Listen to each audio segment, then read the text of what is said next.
Hello, and welcome to the self-publishing with Kayla Shaggy. I do have a board right here, but the lighting in this room is so bad that it keeps like not showing. So I don't know if I need to put the windows on my blind down, but I'll just tell you guys what's on the board since my computer will not let me. So first of all, hey, thank you for coming by. Welcome to the first Indigi-Show speaker session. My name is Kayla Shaggy. I'm also the organizer for Indigi-Show, and I am also a self-published author. So it's all nice to see all of you. I hope you're all doing well. I hope you have some coffee or some tea. Either one works well.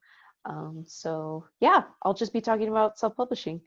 So first of all, I'll just start a little bit more information about myself and my experience with self-publishing. So basically, I started in 2016 when I was still a student at Fort Lewis College in Durango, Colorado. I went there for a degree in art, and I wouldn't graduate until 2017. In 2016, I had my senior seminar class when I wasn't supposed to, but it worked out. But anyway, my teacher at the time really wanted me to enter a project, a grant project. There was a art center in the area that wanted people to submit ideas and then they would get money. So I went to $500, $1,000, $1,500. There was a different amounts of money that you could get for these different things. Sorry about that. So I was like, okay, I'll go for it. And at the time I was drawing a lot of monsters and I thought, wouldn't it be cool if I made a book about monsters? And then that's how this book came to be. So this book was made with grant money. I was given $500. I made 50 copies. It's a book with black and white drawings of monsters. This is also one of the raffle prizes, along with the second value. So yeah, you know, I wrote a grant. I said, I'm going to make a book. I need this much money for printing, this much money for distribution. And, you know, after a month, they got back to me and they said, here's $500, please document your progress with it the entire time. And this was my first time making a book professionally. Before I had made, you know, fold a paper in half and then maybe staple it together with other pages. That was mostly my experience. And I think that's everyone's first experience with making their own book. And I think it's a great first step to, you know, bigger, better things. And, you know, self-publishing is slowly, quickly, well, I mean, it had a slow start, but it's quickly becoming a more valid way to get your art and your words out there compared to having to, you know, get an agent, expensive, go to a publishing place, expensive, and then trying to convince them to give a chance on you, which is, you know, I've been on that route before. It didn't work out well. So self-publishing gives you a lot of freedom, but it gives you a lot of work. But if you're willing to put in that work, then you can create some really great stuff. So after I had scanned every image of my monster drawings, I then made a PDF printable book. So it's a PDF, but it's in book form. So when you send it to a printer, they'll be able to make a print-ready book. So after that, I ordered the copies. 50 came in. I started selling them to friends, family. Anytime I went to a vendor event, I would have them available. And then I sold all of them. It took me, I would say, 2 years. It took me 2 years to sell all of them because I was originally selling them for $20 each because, you know, it was a really nice book and it took a lot of money and time and effort for me to make it. So I wanted to be compensated for my hard work. And that's another important part of self-publishing is knowing how much your work costs, and you can do a calculation to help you with it if you're having trouble pricing your work. So let me take a drink real quick.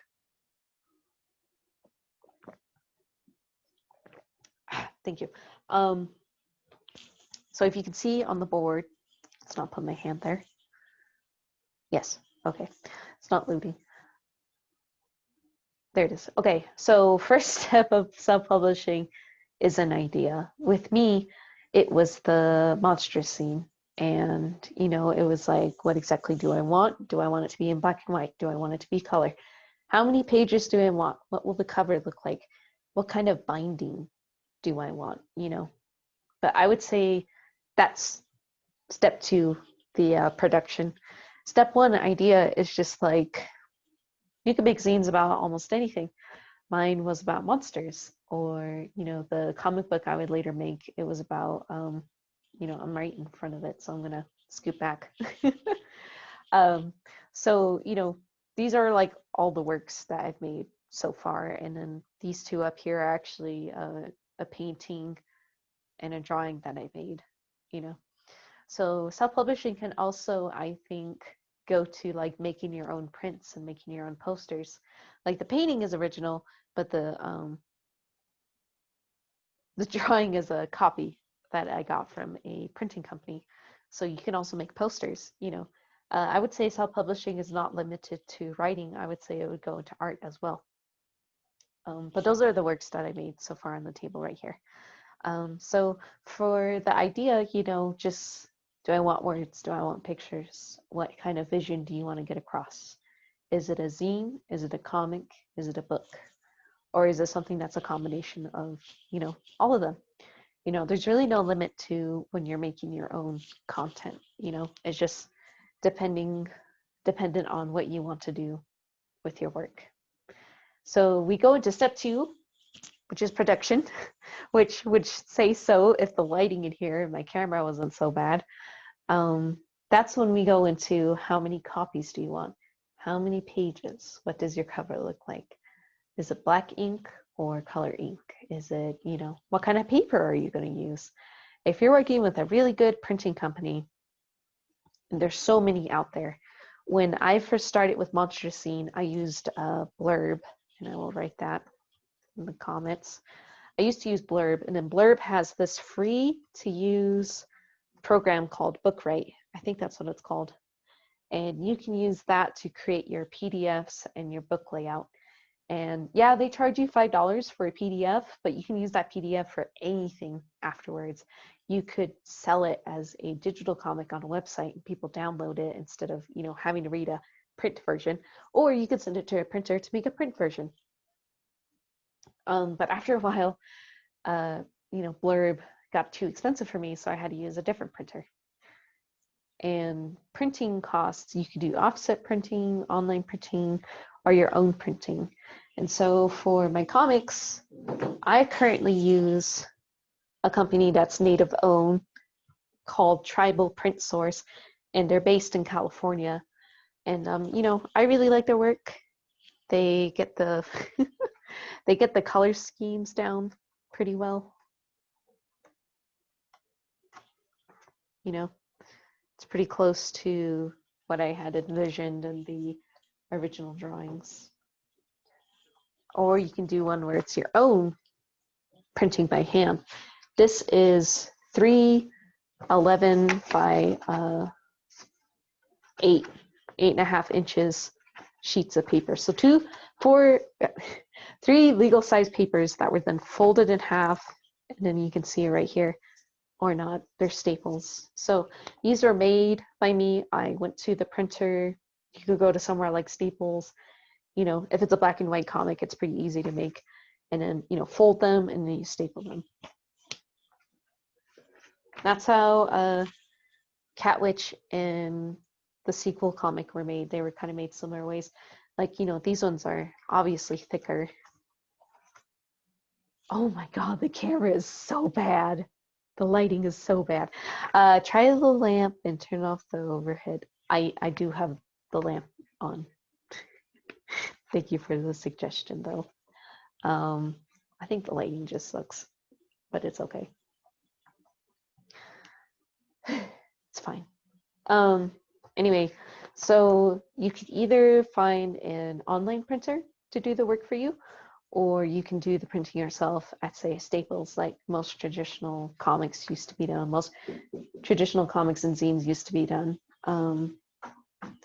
Someone's knocking on the door, but I can't answer it right now. Sorry. I'm in the middle of something. Um,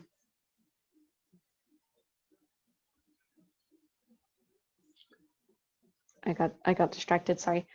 Yeah, the printer I use is called Tribal Print Source. They have a website. Oh my god. I'm still getting used to using Zoom. And I like Tribal Print Source. I met them when I was at Indigenous Comic-Con 2 years ago, and they saw my books and they said, oh, we could do a better job. And it was like, okay, I will take you up on that. And so they started printing books for me. And, you know, they give a, oh, yeah, thank you. Thank you for the link. I don't have the link on hand. So thank you for doing that, TT Wright. Yeah, so, you know, finding a printer is the most important part. You know, there's so many online printers nowadays, and all of them have on-demand printing, on-demand, you know, quantities. So you can easily find something that fits your project. And, you know, they don't just do books, they also do prints. I don't know if they do stickers, but they do all sorts of books, and their comic book printing, I really recommend. And if you can verify, you know, your tribal affiliation with them, they will also give you a discount. So that's really sweet. And they do really quick shipping. Everyone who works there has really great staff. You know, I have to give them a shout out. I don't think I'd be where I am now, you know, without them printing my books. Yeah. And so, fourth step, distribution, selling. This is the part that always gets people, I feel like, in self-publishing. Uh, yeah, like Shauna. Yeah, that's what I did. I sent my CIB to them for verification. Um, Dawn, yes, I did do what you said. I did. I did. It's fine. So distribution can be either, like I said, when I went to Indigenous Comic Con, I, you know, put up a table, sell my stuff. That's kind of like the traditional way for a vendor to get their work out there. But if you're someone saying books, you know, I would say go to your local bookstore that supports local writers. Um, I have my books at Maria's bookstore in Durango, Colorado, and at the comic book store, Tales of Tomorrow in Farmington, New Mexico. When you're making these relationships with the bookstores, you know, you have to work with them to find a good commission rate. When I first started out, it was I would get 60% and they would get 40%. And then as time went on, we agreed to a 50-50 because, you know, they're storing your work, they're putting it out there. And if they work with you to do events like signings and virtual events and stuff like that, then, you know, it's a pretty good deal. It's not that bad, you know. Now the selling is the part that can get people, and that totally, you know, makes sense if you're starting out. For the 6 world books, you know, the comic books behind me, it costs about $3.64 to make them. However, I have to think of, you know, me doing the distribution, me doing the selling, and then me fronting, you know, all of these costs. So the minimum for this type of pricing is to double the price so you can at least make it back. Because these books used to be $15 with my old printer and people would buy them, but I noticed not as many people are buying them. So, you know, rather than continue selling them at $15 a piece, I thought, let's find a new printer, price them much lower, and then we can find more buyers. So now they're $7.50. They're 8.5 by 11 inches. They're full color, and there's at least 26 pages, including the cover. So that's a good way to find out the price of your work.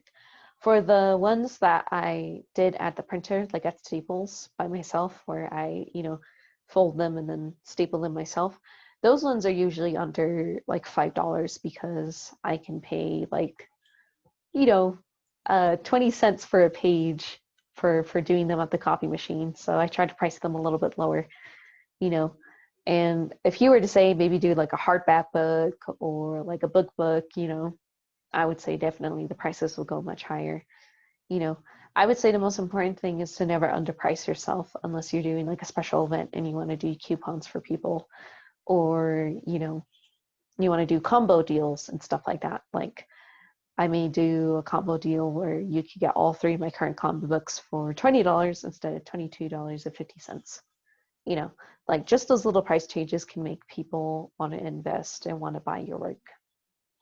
And then speaking of marketing, marketing is, I think, so much easier nowadays compared to when, you know, like, I don't know, maybe 10 years ago. You know, the internet is so widespread, but the internet is probably one of the best places to find new work nowadays. Um, I have a Twitter, I have a Facebook, I have an Instagram, I have a Patreon, I have a coffee, I have a Tumblr. You know, I have all of these different social media accounts to let people know what I'm doing. And I also have my own website. And it took me a while to get to that status because, you know, maintaining a website, like for me, for example, is $15 a month. So, you know, but with that website, you can have people easily buy your work rather than having to chase you through different social media accounts. You know, and I know people who use Store Envy or they use Etsy, you know, those work as well.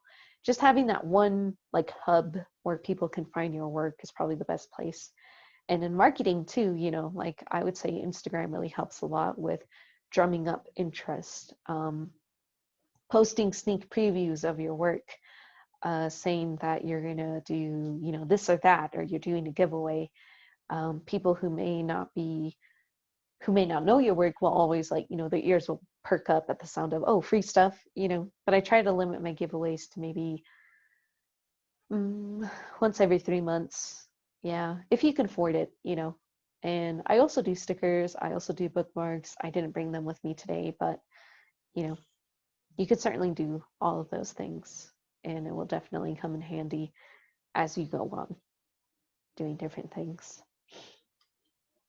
So that's just a short a short look into how to do these different things with self-publishing. And even then, it's a really short look, and I still have more time to go. So I will be talking more in detail about my works and how you can apply that towards the people watching right now. You know, like I was saying with the Monstrous Scene, the first book I ever made, I took it to conventions. I tried to sell it at vendor events, and I also put it online. I made stickers as well of the drawing as well. And, you know, small things like that, like with stickers, can help supplement your larger works because people tend to spend more if they think it's a small thing that they're getting. So I have a lot of $1 stickers, $2 stickers, and $3 stickers.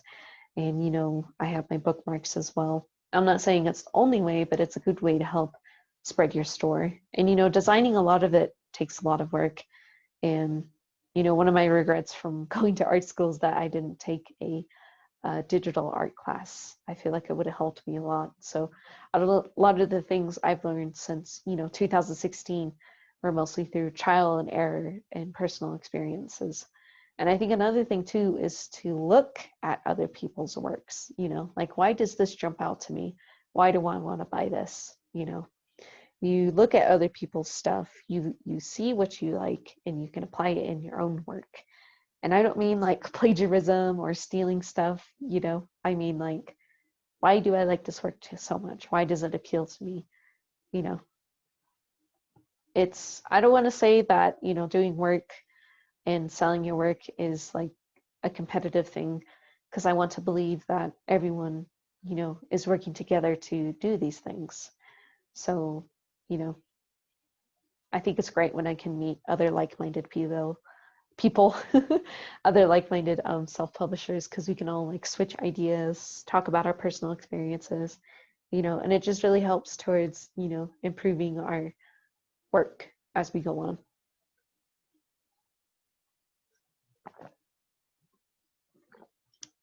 Ooh, talking so much. What else did I want to say?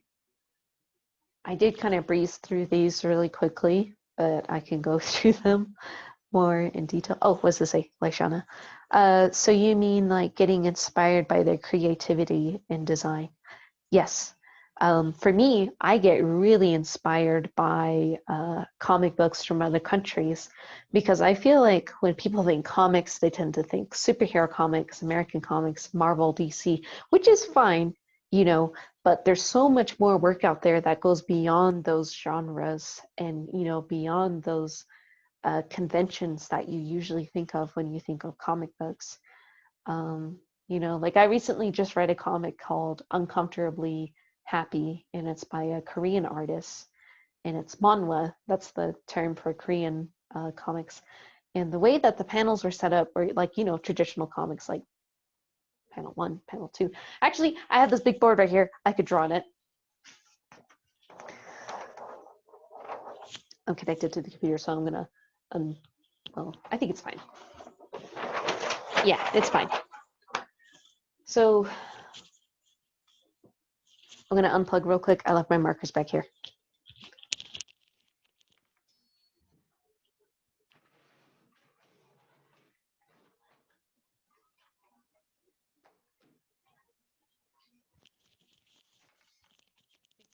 Thank you for being patient. Yeah, because when you want to think book formats, you think of something like a traditional book, you know, here's your layout, here's the fold, and then here are all of the rest of your pages.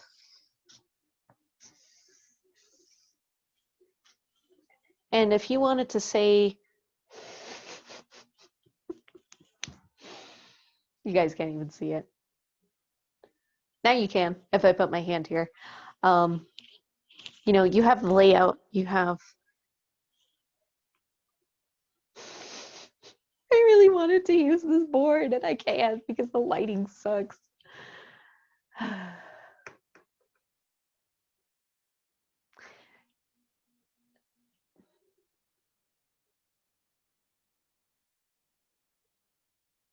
Oh, Laishana has a question. Yeah, I noticed that in the Korean manga or comics that they tend to follow a trend, genre, or similar layout.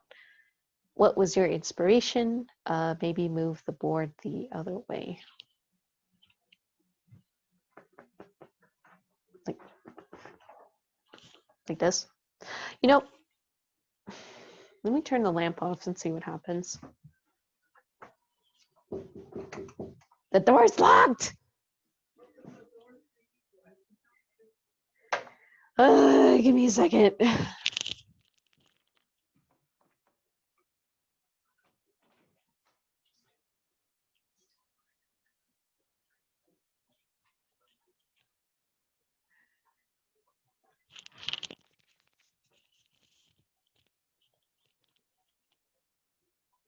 about now?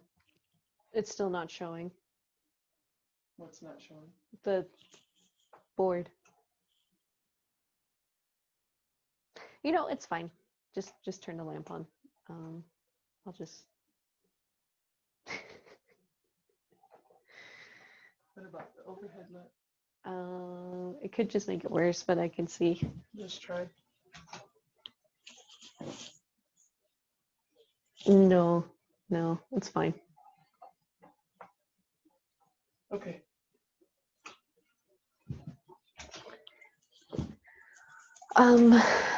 It showed when you walk away. I just need to get off the camera, I guess. Maybe put this behind the thing. There's a behind the table. There is a. Can we just forget about the board? It's fine. Output. This is just. There's an outlet behind. Okay. Thank you though. Thank you.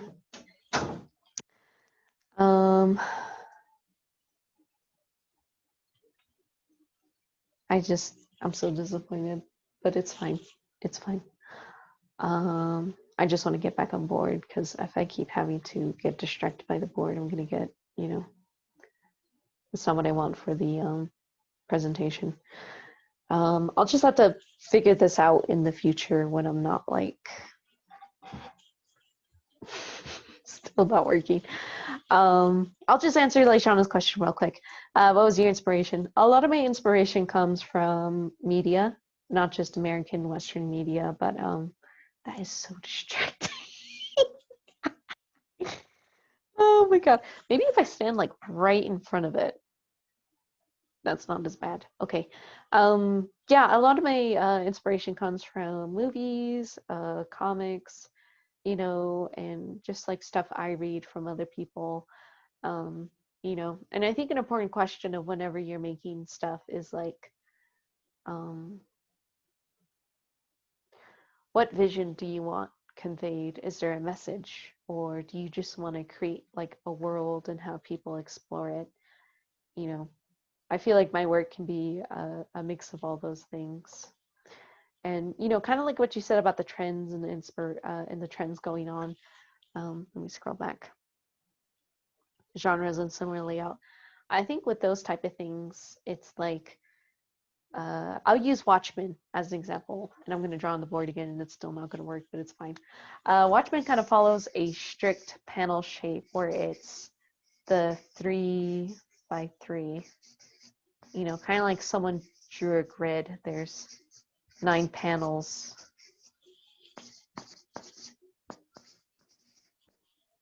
There's 9 strict pen. Oh, you can see it. Okay, cool. So, 1, 2, 3, 4, 5, 6, 7, 8, 9. And Watchmen had this like really strict layout within their comics. I think Alan Moore worked with the artist. I always forget the artist's name, but he worked with him on creating the layout for the comics. And when you watch the movie or when you watch like the current series that came out, you can kind of see some inspiration in that. The sequencing of it is shown through the way the shots are held. And I feel like when you do comics, it's kind of like you're making a movie by yourself, like you're making a movie on your own. And yeah, trends and layouts. I would say there's a trend right now with web comics or publishing your work online, and I think that's really cool. With webtoons, it's kind of like you're on an endless scroll, like you're just scrolling down and down and down. So it's kind of like your work is just this endless series of panels. And you can kind of like, have fun, or maybe there's no panels, or maybe they connect to the outer layer, and it just goes all the way down. I've recently, started trying to make like a webtoon, and it was a lot of hard work. It wasn't what I was expected because, people are looking at you for weekly updates, like they want content fast.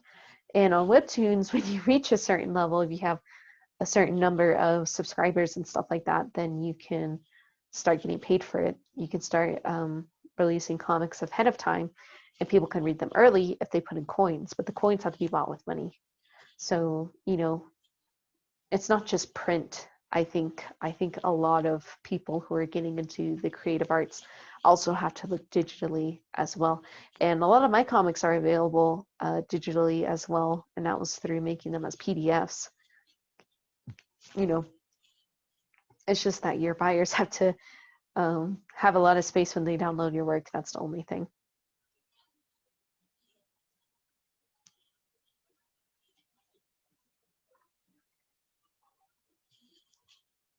That's not too bad. Let's see.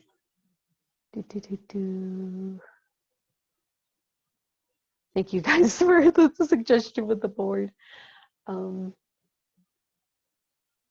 my gosh, I got off track. Yeah, digital comics.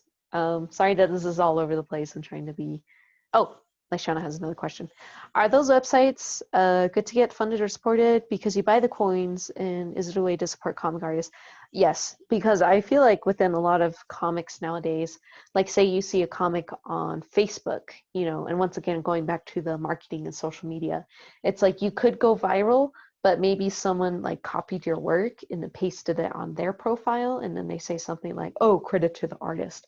And then, it's like your intention and your name get lost within the process. Like I see those comics a lot where people just share the same image, and I can't help but wonder about the original creator, um, how they feel about their work being used in a way that they didn't want them to be.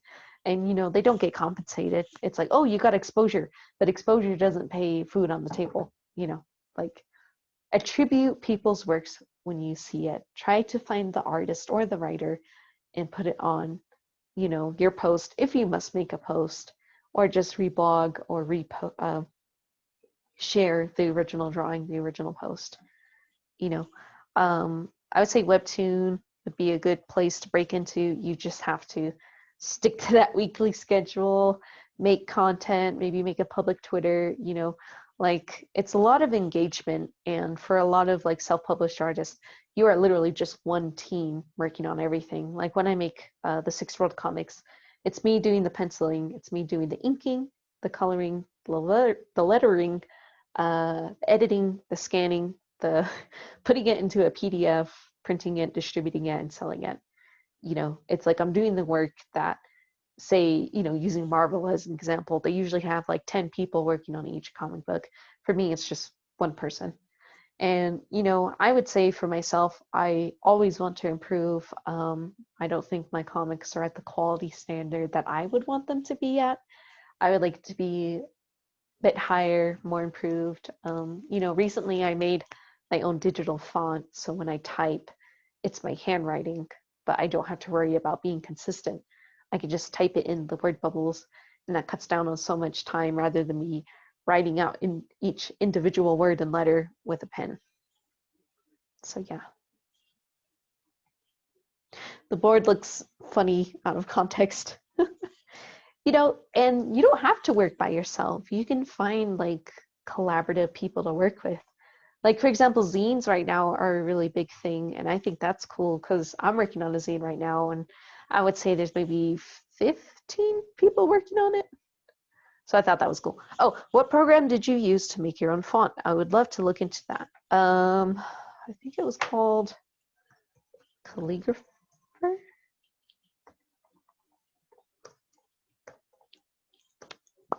You know what? I can't type. Oh, I sent that to the wrong person. Sorry. Um,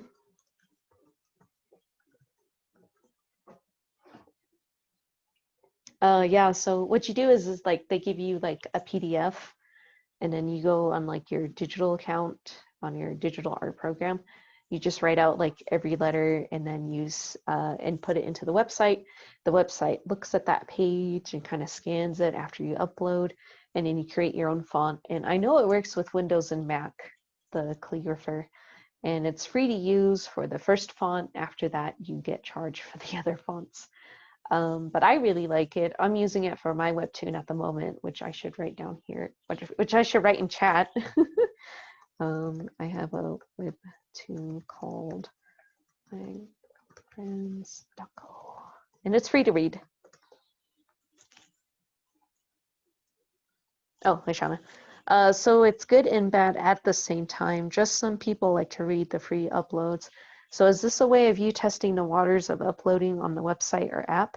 I think you are doing great with your comic. I am usually a story type of person than looking at really good and awesome art. It's really about the content than the visual for me. I really like your comic. You can do it. Smiley face. Oh, thank you.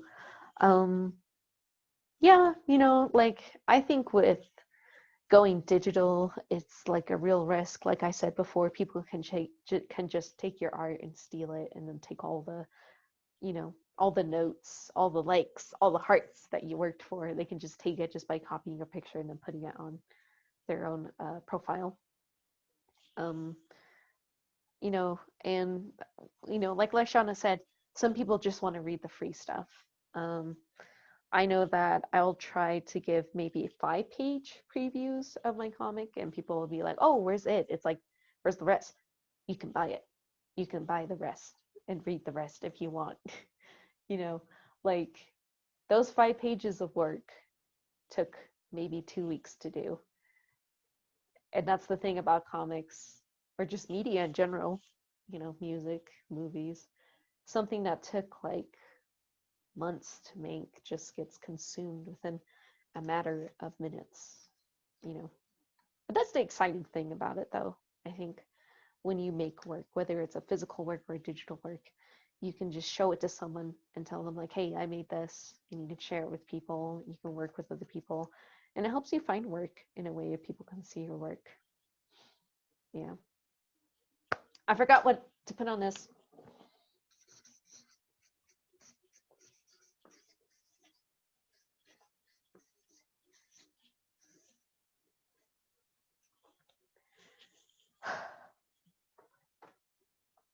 Networking. That's the final step of this. After this, I'm going to start the Q&A session. Thank you guys for being so patient. Uh, networking, I would say, is the sixth secret final step of self-publishing. And networking can work in so many different ways. It could be physical, like a convention, and it could be, an in-person convention, or a digital convention like this one. I would say, bookstores or venues. Venues of work would help with you, would help you with your progress. And just other creators. And with the digital age, it can be a little bit easier to find like-minded people like you, like using tags and stuff like that will, or, just looking at open calls, or just having friends or a circle, like an online circle that will contact you and say, oh, so-and-so is looking for a person to help them with this, or so-and-so is looking for an artist, or, I think your work would look good in this anthology, or maybe you could submit it to this contest. There's a lot of different ways to network. And I would say, it's a little scary at first, but all of us are just honestly just wanting to get our work out there and to make a difference and to also, make money to support ourselves and our art. It's really great to find like-minded people. And, through doing Indigi-Show, I'm going to get a little meta right now. Through doing Indigi-Show, I met so many new artists and so many new people who are interested within modern Indigenous art, that they want to know more about what we're doing. How many other people do you know of that are doing similar things like you? And because I have that network that I built up so carefully since 2016, from when I first started selling my zine and my comics, it's like now I have, the audience, other creators, all of these different people to rely on and talk to create a community. Yeah.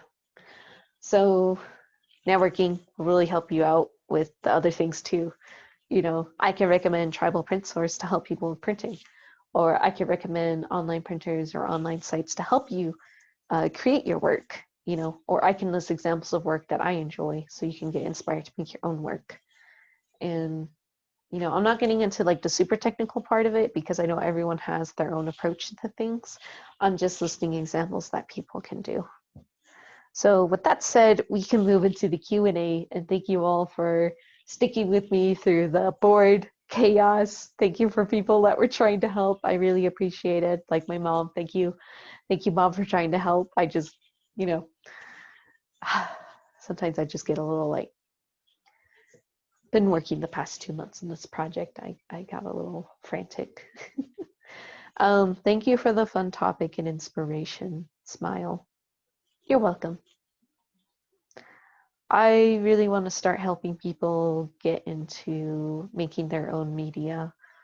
I was at a zine fest the other day, digitally, of course. I was socially distancing, and we discussed zines within a community role. And I said zines can be very educational in a way, like for activism as well, because you can list information, you can put pictures in there to help people, learn the information that you're trying to convey. And it's very accessible, you know, like, and I feel like with comics and zines and books that are self-published, there's so much freedom, there's so much of the form that you can explore, that you can just go out there and experiment. There's no like limit to what you can do. And that's one of my favorite things about self-publishing is, you know, knowing that my approach isn't the only approach. There's many different ways to get started within this field. Yeah. I can only offer the comic zine perspective of it though. But hopefully it helps with everyone who is, you know, considering breaking into it. It's kind of scary, I know, but once you get started on that first book, you know, it's like the rest doesn't become a chore, it becomes fun. And I would say that's like one of the things I try to keep in mind when I make content is I want to keep that fun factor, whether it's having fun making it, having fun putting it together, and then having it fun giving it to other people.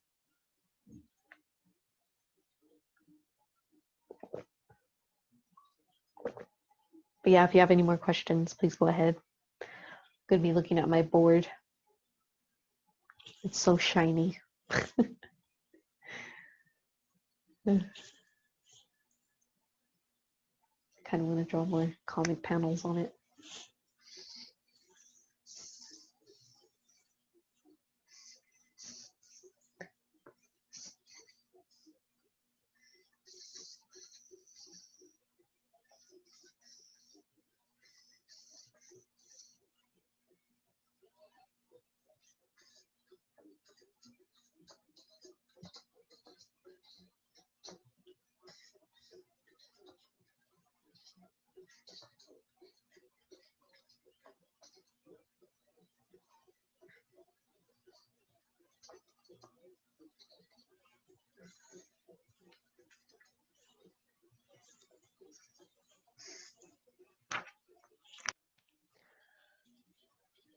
Shauna, have you ever thought of partnering up with other artists on a project? If so, who would you like or love to collaborate with, even if it's a popular person? I'll just say it. I would like to collaborate with Rebecca Roanhorse one of these days, whether it's maybe doing an adaptation of her Six World series or maybe doing a comic adaptation of one of her short stories or, you know, helping design character art or something like that. Um, you know, when I first came out with Six World, you know, bring it over here. I'll bring the cover with the giant bug on it. This is the second issue. It's the one with the giant bug. When I was working on this comic, you know, I just it was me wanting to envision indigenous futurisms within my work, and it was just a very unique experience working on this and sharing this concept with other people. You know, and then in 2017, Rebecca Roanhorse came out with her first book, you know, Trail of Lightning. And I remember someone being like, oh, she has the same title as you. And I was like, what do you mean? And I'm like, her title is called Six World 2. And to me, you know, I'm not going to argue like, oh, copyright, I came up with it first. Her book was 2017, mine was 2016. You know, I'm not going to say that. I'm just going to say it was really cool seeing this other indigenous creator come up with the same concept as me, but we approached it in such different ways and such different interesting ways. Like hers was, you know, kind of hard boiled, more fantasy and an adventure. And, you know, mine's adventure too, but, you know, there's giant bugs. There's more science fiction elements like a power suit that looks like a coyote.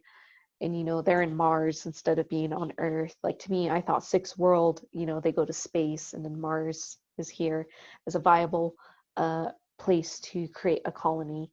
And, you know, even aspects of, you know, space colonization, I'm kind of like commenting on them within the work, seeing it from an indigenous perspective.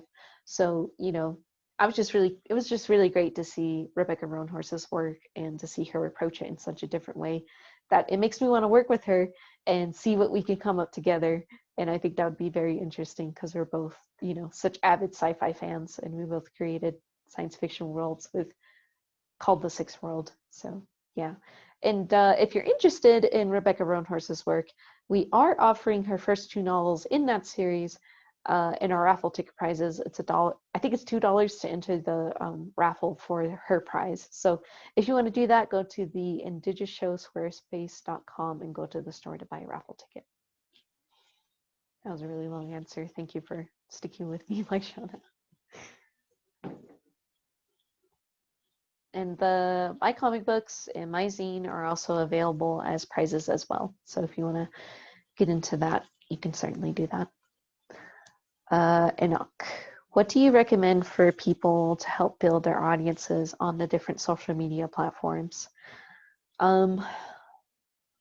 If you can manage at least like a weekly engagement, like daily is really hard. Like even I don't do it daily, but if you can do a weekly engagement, then that works. You know, videos are a great way to interact with people. Enoch, I know you have a YouTube, and I think that's a good first step.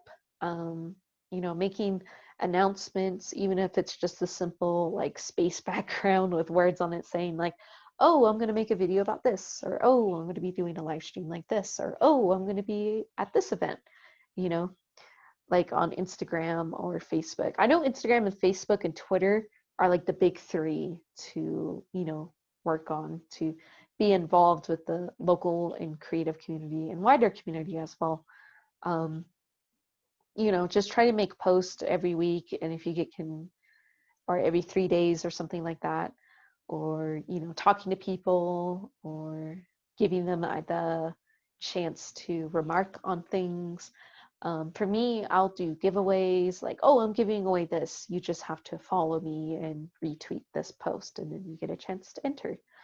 Or doing things like, oh, I'm kind of bored today. Someone give me a suggestion of what to draw. Or, oh, I'm going to be making a video about X or Y, and things like that. And I like to do polls on Twitter. Sometimes they're silly, but it's a very good way to keep an interaction with your followers and make them all interconnected in a way. Like if you like my Twitter, maybe you'll like my Instagram. Here's my Instagram. If you like my stuff, here's more. On my website, I have like all of my different social media accounts like in one big space. Like if you're on Tumblr, I'm here. If you're on Twitter, I'm here. If you're on Instagram, I'm here. You know, just the hard part is keeping them all updated and making sure that you're engaging enough, you know. And people tend to think I'm very popular, but I have done less than 200 followers on the art Instagram. But on Twitter, I have like almost 700. And then on Tumblr, I have maybe 60. And then on YouTube, I have 20. It's like those numbers tend to add up a little bit. But yeah, that's what I would say if you wanted to build your audience, is being interactive, creating weekly, frequent engagements, and just making sure you have content, you know. And obviously, if you're someone that's doing like a job, part-time job, or doing 2 jobs, that could be a little out of your control. But you know, I would say it's a slow, steady pace. Like, even though I don't have as many followers, I still like all of them dearly. I try to talk to them as much as I can, you know, and I think it's probably better to have personal relationships with people who like your work, because I think chasing numbers can really hurt your self-esteem and can make you lose sight of why exactly you're creating this art. You know, if someone could come up to me, like at least one person at a convention, and they say, I love your work inspired me to make my own work, you know, that's it. I mean, I still want to make sales, but if at least one person tells me that my work made a personal effect on them, you know, to an extent, then that makes me happy, because I feel like within Indigenous media, you know, and this might be rude of me, I feel like our work connects people on a more personal and emotional level. Like you connect to it more than maybe something you saw in passing one day. You get this attachment to your work, you know, and I think that's fine. But I hope that helps. I hope that advice helps. Um, but yeah, go crazy with the questions, everyone. Oh, Laishana, okay.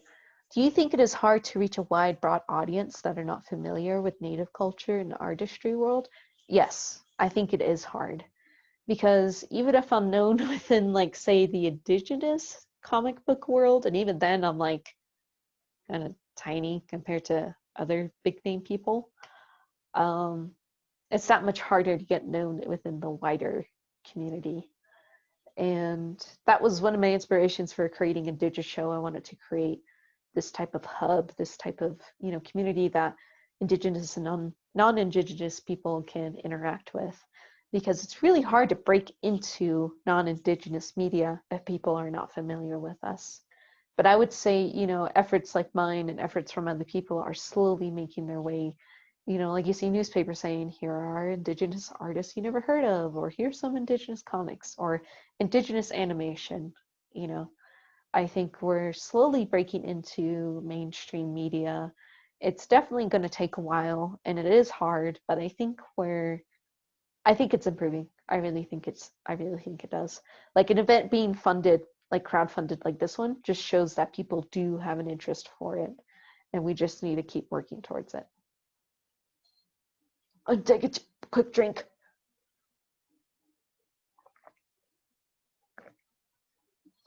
I'm so glad I put honey in that. Oh, okay. Enoch, what was the biggest hurdle for you to overcome while you were starting out? Uh, a lot of people tend to think I'm an extrovert. Actually, I'm a big introvert. I don't really like going into public and talking to people. People are like, "Oh, you have such good like conversational skills and you're really outgoing." It's like, no, no. That's only because I'm in a room by myself right now and there's not like a ton of people looking at me. So for me, it was overcoming that social anxiety that I have. And I still have it to an extent, but it's manageable. I went to my first tabling event where I was selling my stuff, and it was so nerve-wracking. I think I ended up crying before the event started. Like I cried for 5 minutes, and then I was like, okay, I'm fine. I'm fine. I can start selling my stuff now. You know, but learning how to talk to people when they walk up to me, being okay being in large groups of people, that was the biggest thing. And then the second thing was, it's kind of related to the first thing, the fact that I would create these works from based on, inspired on personal experiences and like the things I like into the world. I feel like there's nothing more embarrassing than showing something I made to someone. Like putting it on Instagram is fine. I don't have to directly see the people looking at it, and seeing their reactions. I just see the heart, and that's enough for me. So I think it's an intimate thing to show people the art you've made, especially in person. So those would be the two hurdles that I had to get over, was not being shy about my creations and being more assertive within a social situation, is what I would say. Yeah, we got time for more questions if anyone wants to ask more.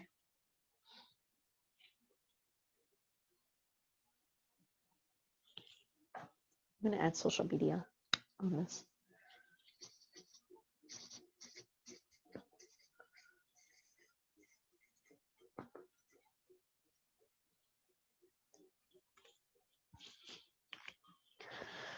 Are you currently working towards producing your own prints, like example, posters, stickers, and cards, like printing them out yourself? Or is it a good alternative to order them from a printing service? I do want to save up for a printer, and I do want to start doing my own prints, because if I can do them like 4 by 6 inches or like 6 by 9 inches, then that's manageable for me.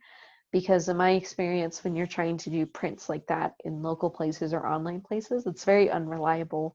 So if I could do a trial and error with my own prints with my own printer, then maybe it'll be more exciting, and then I could control the distribution.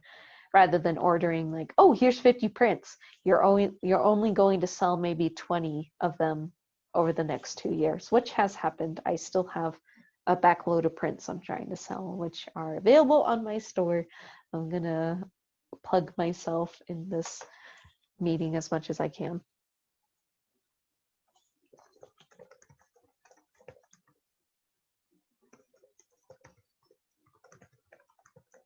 It's replying to a message right now.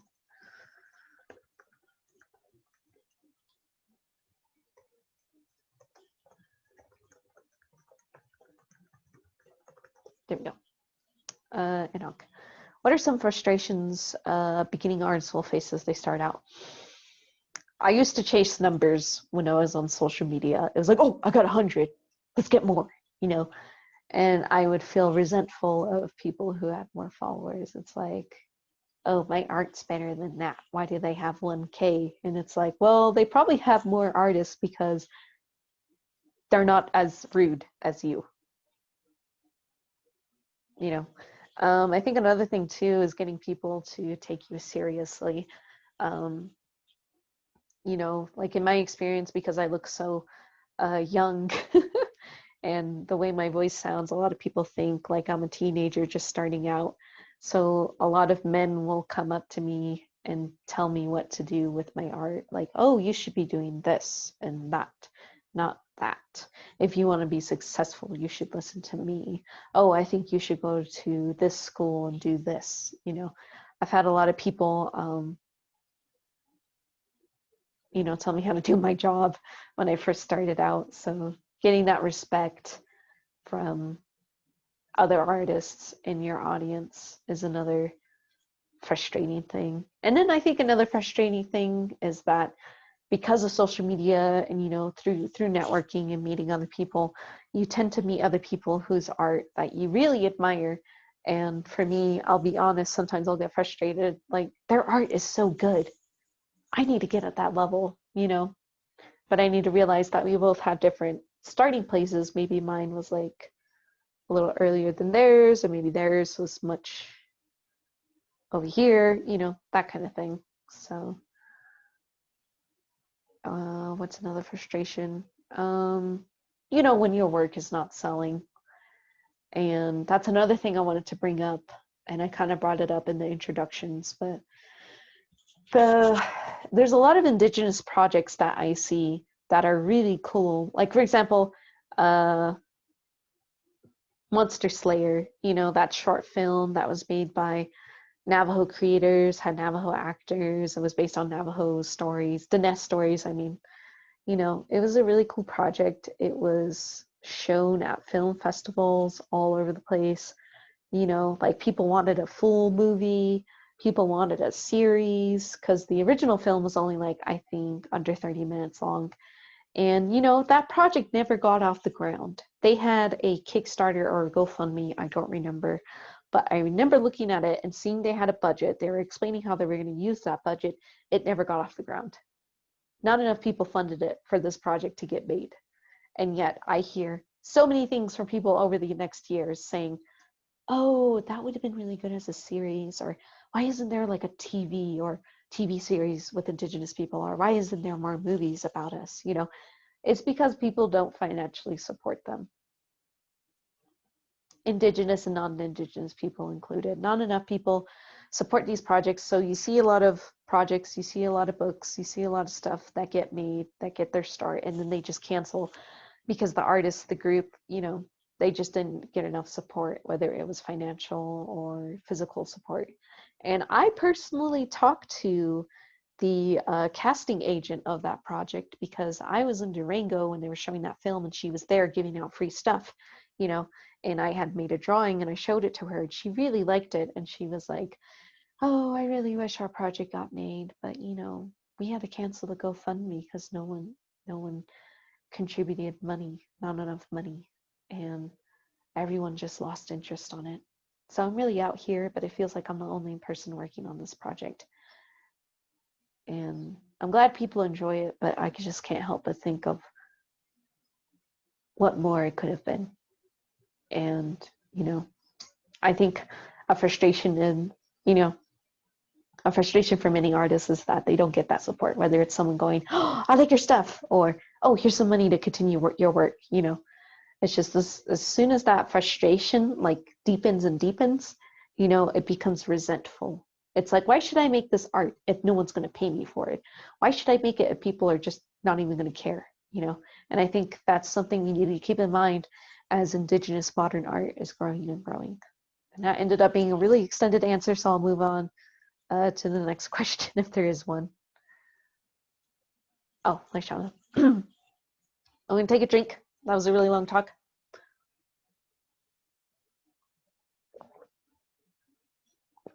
Oh, okay. My Shauna. I'll get to yours, Dashina. How did you get into making comics? What are some techniques and materials you use?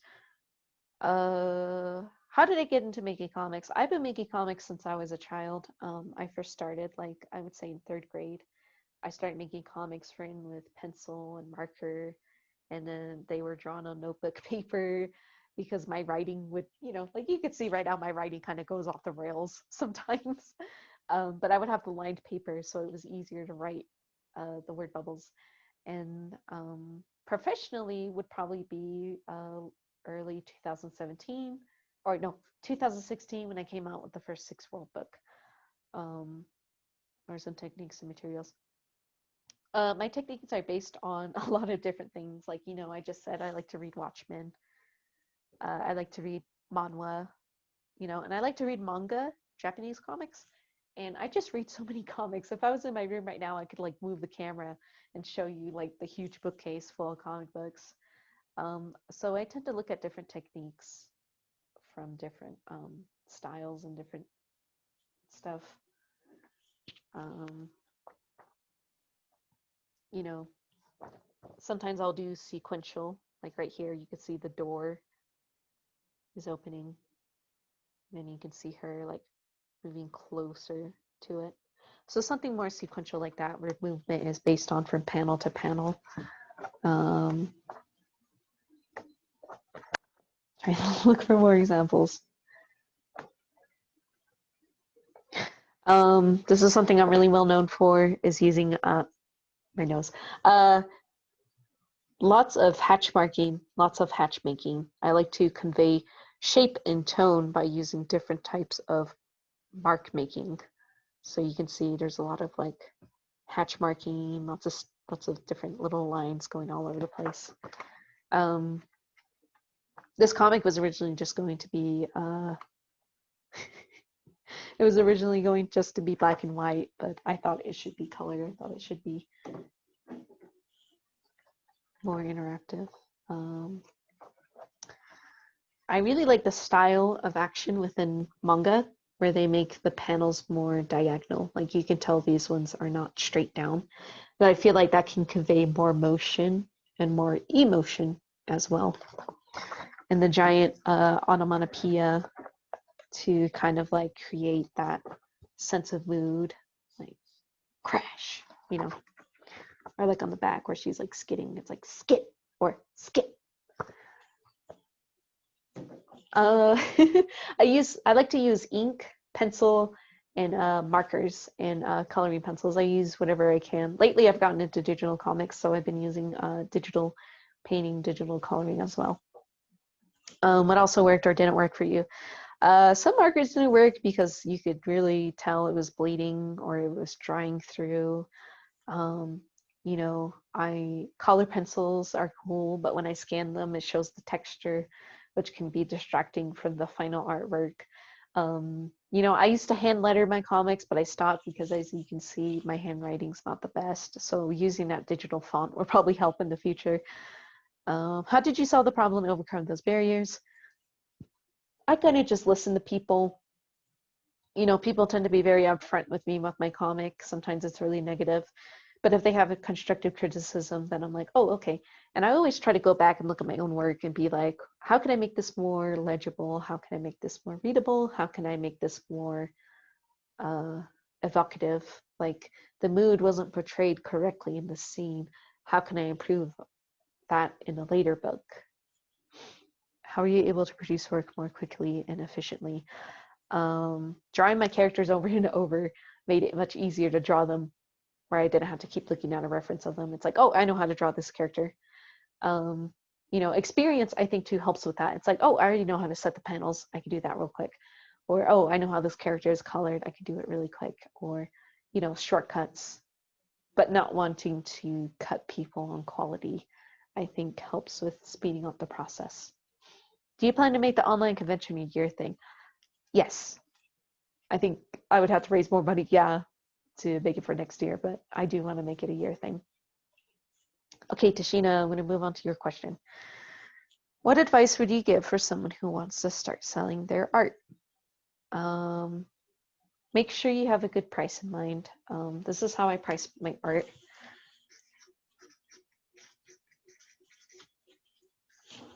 Okay. I try to do the cost of materials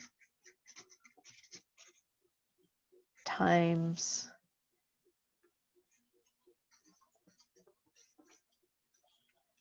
the time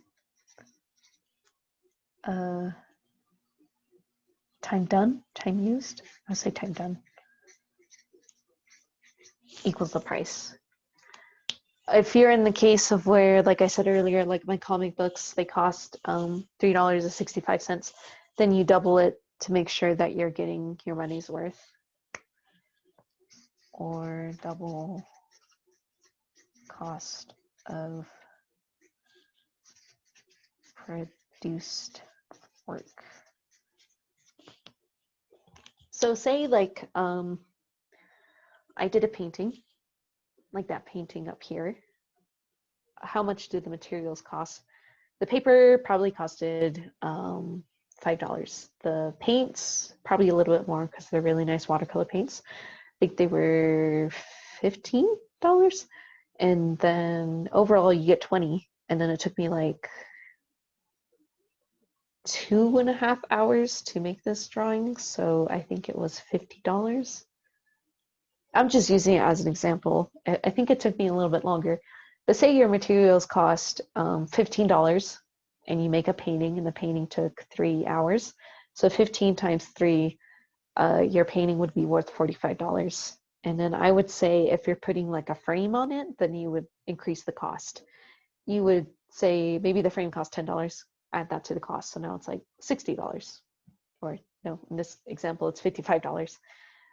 If you're doing shipping, add the price of shipping onto it. And then that's how I would say is to price your art. Don't ever bulk on your prices, because the moment you start offering lower prices, everyone will expect that price and they won't want to pay any higher, even if you do deserve it, even if it does help you make a living. Take good pictures of your art. Documentation is one of the most important things about your artwork, and people tend to only have a phone to take pictures of their art. Even in that way, you can still find ways to take pictures, like say if it's big. If it's small, try to get like a really good scan of your image, so that way you can use it to print even more stuff like prints or stickers or bookmarks. Try to have a wide variety of goods, from the smaller price to the bigger priced. Like my bookmarks are $2 each, and then my books are in the $7 to $20 range. I drink all of my tea. It's time to drink the water. Been talking so much. I would suggest building your own website to sell your work, because when you start using something like Etsy, Store Envy, Redbubble, they take a percentage out of your work. Like Patreon, they take a percentage. Redbubble, they're like, I'm taking $2 every time you make a sale. And when you're making a lot of sales, that can add up. And then soon you're losing money because the website you're using is like, that's mine. And the website I'm currently using, they take like 3% of my sales of like one sale. They take 3%, which to me isn't that bad, because if they do like $2 every time, it's like, yeah, I'm losing money. But if they do 3%, then that's not bad. If you can create your own website, you can save on those costs of, you know, having to pay the license fee, website fee.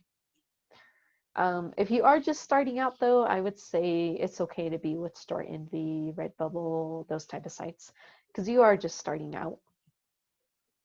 But having a website is really crucial, I think, within the digital age of art. But yeah, cost of materials, time equals price. That's what they told me in art school. I got time for 2 more questions. Let me scroll down to see if I didn't miss any.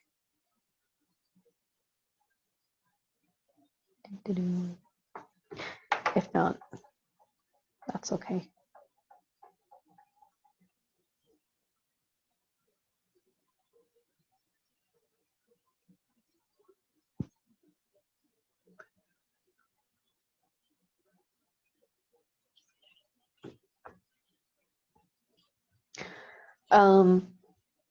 Yeah, if you guys have any more questions, let me know, because we do have time until 11:30, and then 1 more hour break, and then it'll be Elijah Forbes' Can a Basket Be a Comic session. Oh, Laishana, what type of mediums do you work with the most? I would say traditional.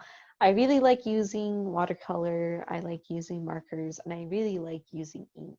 I like using either the traditional dip pens or like the pens we get nowadays. There's so many different thicknesses and different like thinness that you can get with pens nowadays. So those are probably like my 3 favorite things. Sometimes I use charcoal, but not so much for like my comic books. It's more for like my illustrations. Have you ever experienced a different medium or techniques? I try to use different techniques. That was something that that was taught in art school. Like for example, drawing with your pen but holding it like this, or using it like this, or you know, different ways to hold your material, different uses of material, and yeah. I've recently gone to digital media, so it's been pretty fun trying to learn how to use you know, the computer and the digital media. Oh, your volume went down. Maybe it's the Wi-Fi. Did it? Okay. Mm, yeah. I'll just hold it like this so you guys can hear me more clearly. Um, I've done ceramics. That was fun. I don't know how I can incorporate that into comics, but maybe one day. I try to explore different media, see what works. If it doesn't, yeah. Enoch, what would you like for the future of Indigenous comics? I hope that there's more variety within comics. I hope that there's different publishing companies. I hope that there's different artists, different writers. I hope we make more anthologies. I hope that we get different genres, different mediums, kind of like what Shauna was saying. Maybe there's people that work digitally, maybe there's people that work traditionally, maybe a mix of both, you know. I think I just really want it to grow bigger and just see a really marked improvement. I think that would be great to see in the future. Um, I think I will end it for now because I need to prep for the next video. But thank you all for coming. I really appreciate it. Thank you for staying with me through the, you know, writing on the poster shenanigans. That was really nice. Oh, one more question. So you mentioned that you uploaded to apps your comics. Are you starting to work digital, and is it getting easier for you? I still feel like I'm having trouble with it, but I know that if I keep at it, you know, practice, practice, practice, I'll eventually get better and get faster at using it. Yeah. Okay. Oh, my throat's about to give out. Thank you all for coming by. Thank you all for being patient, and thank you for the really interesting questions and comments. And I hope that this helps you. You know, all of you budding artists out there, I hope this really helps you, you know, want to do your own thing and get your stuff out there. Thank you.